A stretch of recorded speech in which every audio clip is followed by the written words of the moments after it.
I am Artin Shams and I work as a diversity, equity and inclusion lead at Swedbank, and I graduated from SSC 2016, so I studied business and economics here with a major in accounting and economics.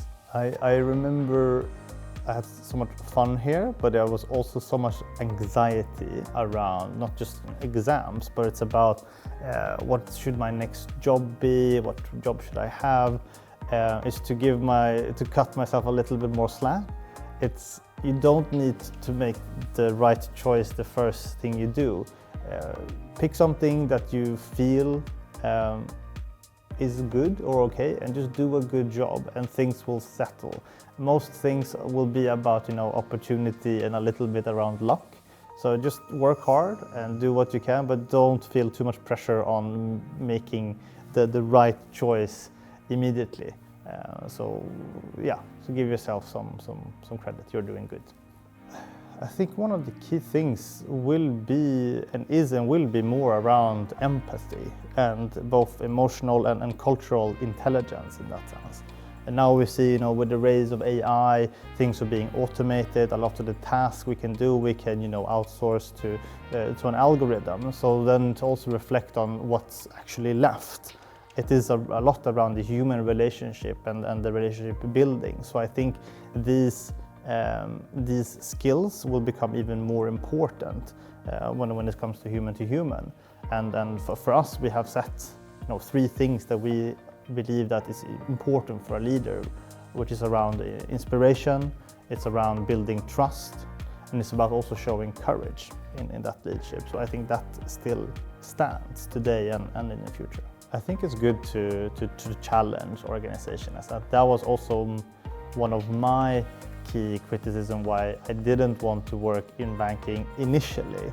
In SSC there's a lot of talk about investment banking, and I was very focused on going into investment banking, but I felt from an early point of view that it wouldn't be an environment that would fit me, because I had these views around what a bank is, and it's very male-dominated, macho culture, harsh culture. So I took the path to consulting first. And then when I felt I had a little bit more freedom of choice after that on where I want to work, I did my due diligence on the companies, what I believed had the right culture, had the right values, and see who are in the top. Do they have good representation? So I think around not all companies are the same, even though we say financial sector as one thing, but for each of the companies, look into that. What are their values? How are they working with it? What are they talking about around these spaces? And if you can meet people from the companies to, when we say criticizing what people are saying and actually doing. So I think it's good to also meet the companies if you are able to.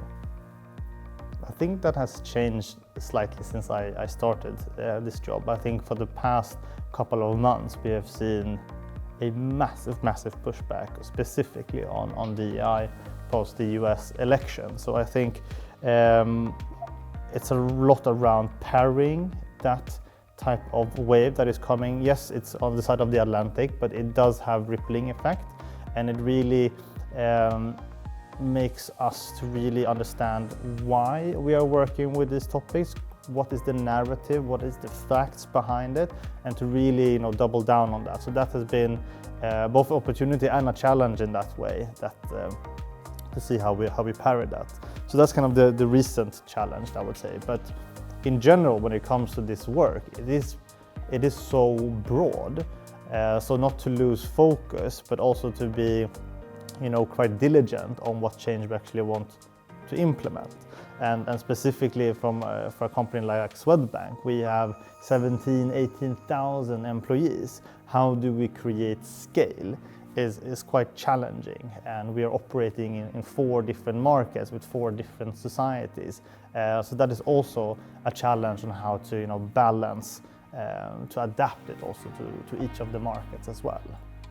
Yes, I think one of the particular thing which I am really adamant on is around measure as much as we can, work with data. And this is why we have had 2 KPIs that we call them, which is key performance indicators. That is metrics that is followed on all senior leaders. And we have two of them, particularly around gender equality, and that is around gender balance, where we have a target, so it's not a quota, but a target on 60-40 on both directions. So it means that to be in the green, sort of say, you need to have a gender balance of 60-40 for all your managers, senior managers, and for what we call senior roles, because that is what we see has been an historical challenge. So that is measured upon and followed up upon every year and every quarter. That's one KPI. The other KPI is around equal pay for equal work. So there we have a target on 0% salary differences for equal work. So we're not comparing, for example, someone in IT with someone in communication. We're comparing for the same job. Is there a difference between men and women? And then we see that yes, there are, but we are trying to close that. So every year we do a salary review and we try to close that gender pay gap. So I think we are around slightly above 1% at the moment for equal pay for equal jobs. So that is something that we feel is extremely key to create equal opportunities, that people feel like their work is valued no matter what gender you have in that sense. A bit of pragmaticism is something that has helped me a lot, and people reading skills, maybe to feel the room, to understand who am I talking to, how can I adapt in a way that's not too inauthentic either, to understand who I'm actually working with or talking to.